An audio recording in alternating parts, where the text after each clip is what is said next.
자기 보조교수라고. 그렇게 때려놓고 집을 누가 팔아? 나올 때마다 두더지 잡듯이 계속 잡으면 가장 논란이었던 게 가로주택이거든요. 가로주택 좀 어떻게 보세요? 어떻게 보면 이제 가로주택은 소규모 재건축이잖아. 네. 이게 대규모가 아니라 소규모로 이루어지는 거기 때문에 성공한 사례가 되게 많이 나와 있으면 그걸 보고 쫓아서 가면 되는데 전부 다 어디선가 진행하고 준비 중이기 때문에 성공 사례가 나온 이후에 만약에 진행하는 거면 상관이 없는데 내가 그 사례를 만들어야 되는 사람으로서 투자를 해야 된다 그러면 저는 반대를 하는 거거든요. 법이 되게 완비가 되어 있는 법이 또 아니기 때문에 하다 보면 중간에 이 법이 없고 저 법이 없어서 끼워 맞추기식이 되고 있는, 태어나서 이제 내가 처음 어떤 법이 만들어졌어. 이 법을 처음에 만들면서 이런 일이 일어날 거니까 다 만들어지는 법은 없거든요. 그렇죠. 계속 채워나가는 거죠. 그럼 이제 이런 문제가 발생했으니까 빨리 법을 만들어 주십시오라고 하는데 이게 유기적으로 연결이 잘 돼야 되는데 이게 쉽지가 않아. 그러니까 가로주택 정비사업에 누가 투자하는 것도 있고 그걸 해보려고 하는 사람들도 많아요. 맞습니다. 근데 조건에 맞아서 하겠다고 했는데 중간에 법률이 없어가지고 저한테 문의가 와요. 이건 어떻게 해결해야 되니? 나도 법률이 없는 걸 내가 어떻게 해결합니까? 이 부분은 해당 관청하고 얘기를 잘 하셔야 되는 거다. 그리고 기존에 대구 쪽에서 한참 막 이제 대구에서 막 밀어주는 지역 사업을 하던 분이 제 제자분이었었는데 성공 사례 한번 만들어 보겠다고 막 열심히 했는데 그게 또 잘 안 됐어요. 잘 되면 더 좋겠지만 아직까지 누군가가 뭐 먼저 앞서 나가서 이렇게 성공 사례가 나와서 수익이 얼마큼 났다. 그럼 그 모델로 똑같이 여기서 인허가가 났어 이렇게 됐으면 우리도 해주세요라고 하면 이 사람들이 믿고 인정을 해주겠지만 그게 없는 상태에서는 관청에서는 법률이 없고 그럼 적용하려니까 법규 적용하기가 되게 애매하고 그래서 중간에 막 중단되는 경우도 많기 때문에 제 개인적인 생각은 약간은 지켜보고 성공 사례가 나오면 유사하게 내가 공부를 좀 잘 해놨다가 나중에 유사하게 한번 진행해보는 걸로 가야지 무턱대고 지금 누가 사업이 좋단다 하니까 막 뛰어드는 건 아닌 것 같아요. 재개발에 너무 뛰니까 이 돈은 없는데 뭐라도 해야 될 거 하니까 이제 그럼 하는 거지. 가로주택?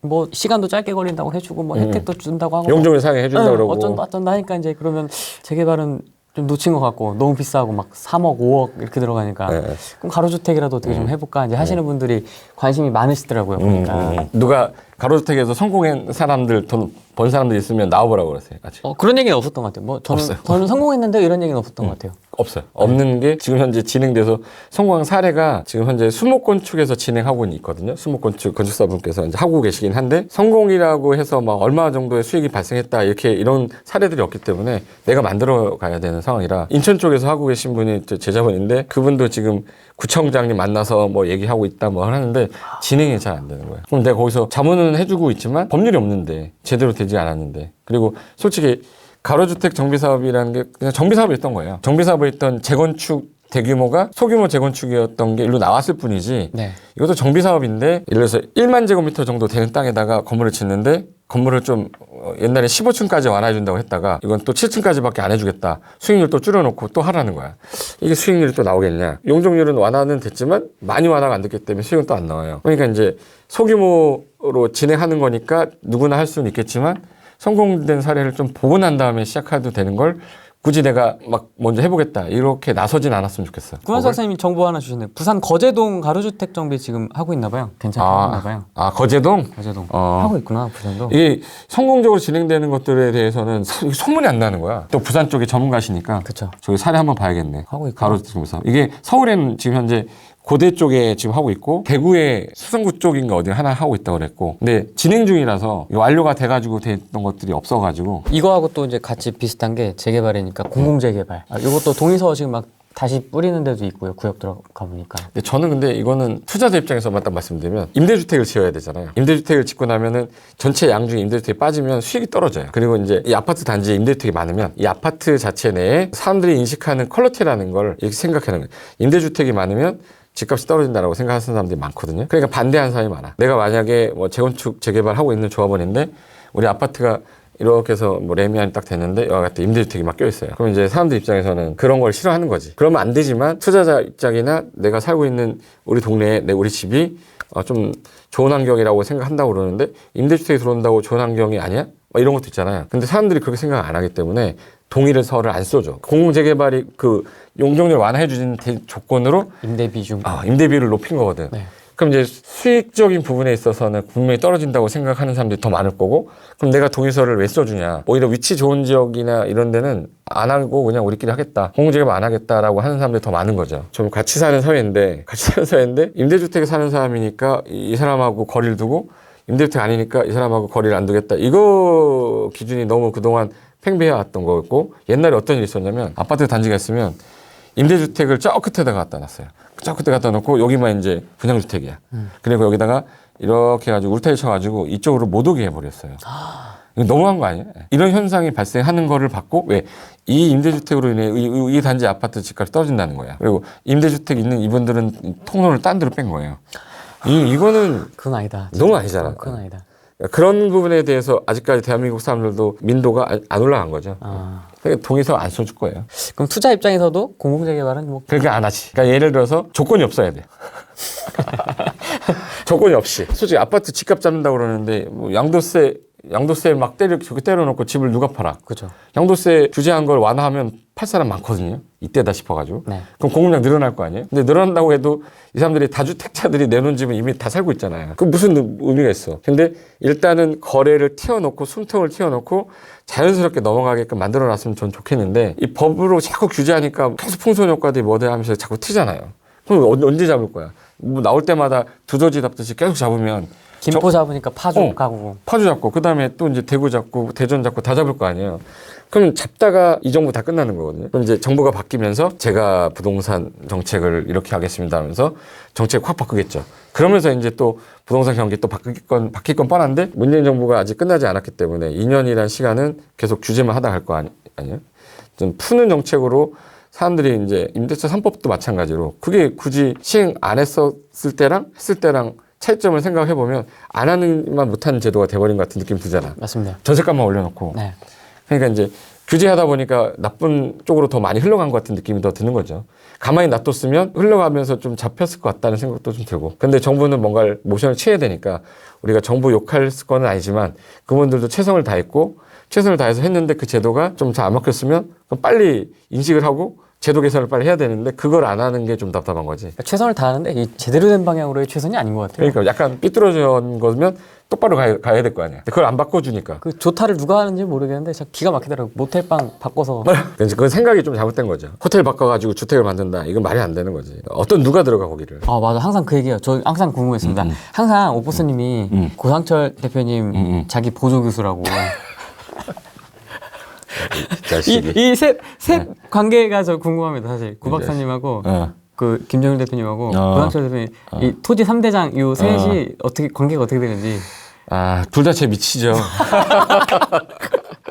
어디서 지금.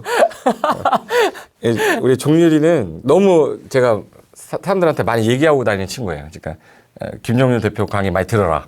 왜 들어라 하냐면 제가 바라보는 시각도 있지만 저 친구가 일하던 시각이 있어요. 상가 쪽을 하다 보면 토지가 보여야 되거든. 네. 그러니까 상가를 바라보는 눈으로 보는 토지이기 때문에 어떻게 보면 수익률에 대한 분석을 더 잘해요. 그러니까 저는 이제 공법적인 부분으로 가기 때문에 저는 농지, 임야, 토지 뭐 다 할 수 있는데 이 친구는 상가 쪽에 또 특화되어 있는 게 있어서 내가 근생을 지어야 되는 사람 입장에서 어떤 토지를 봐야 되느냐. 그러면 이 부분은 내가 볼 때는 솔직히 보보스한테 상담 받으시라고. 옥탑방 보보스가 훨씬 더 잘하니까 받아라. 저는 이제 소개시켜줘요. 구만수 박사님 이제 그런 거 있어요. 이 형님은 자기가 하는 그 분야에 있어서만큼은 되게 프라이드가 되게 강해. 토지 쪽 전공자로서는 기술사다 보니까 또 어느 정도 레벨이 좀 센 거죠. 저는 이제 학위는 뭐 대충 공부하면 따는 건데 이건 자격증이잖아요. 기술사는. 근데 시험 봐야 되는. 네, 시험 봐야 되고 그만큼 공부를 되게 열심히 했다는 거기 때문에 전문성도 있고.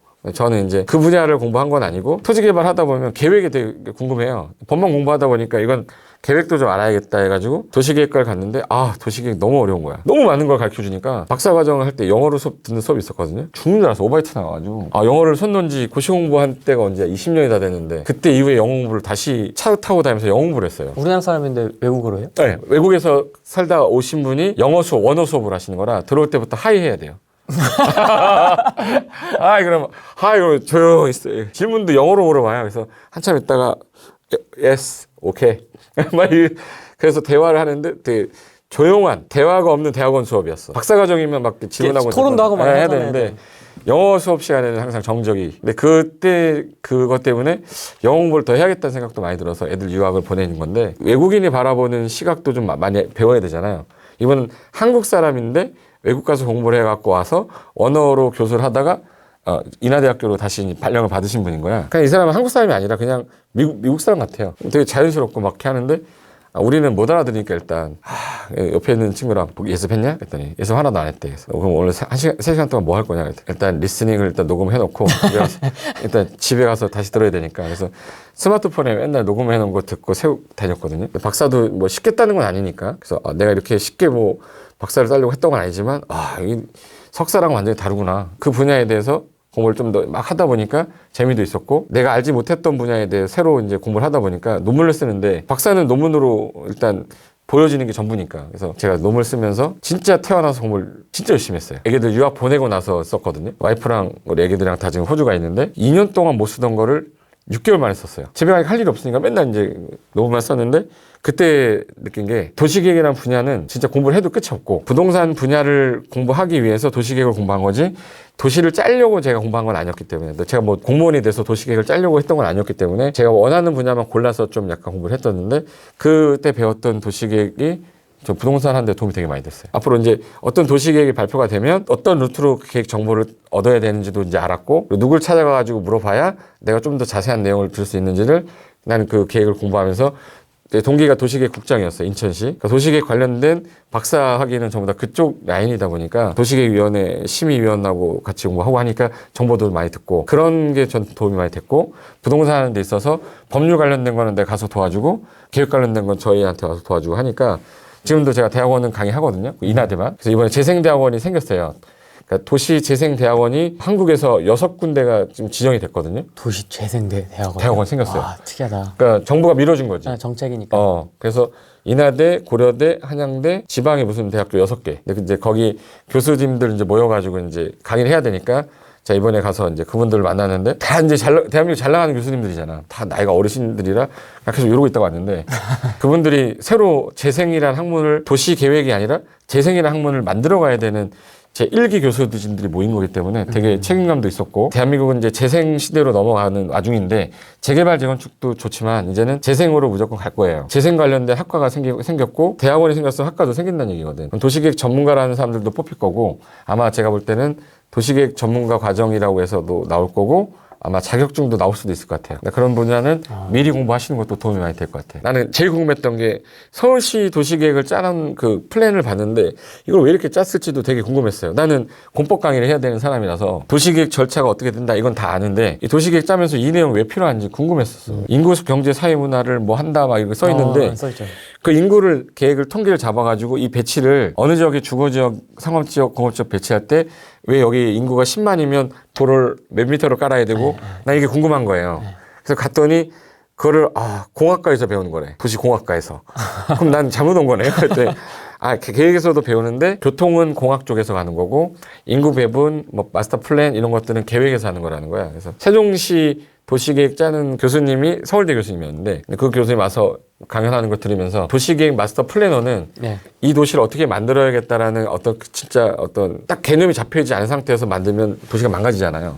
그래서 나중에 보니까 세종시는 특이하게 농지가 시청 앞에 있어요. 세종시청 딱 가면 그 앞에 농지가 있어. 농촌과 도시 그 기능이 함께하는 도시를 만들겠다라고 이제 플랜을 잡았던 건데 그걸 거기다 구현을 해놨더라고. 별로다.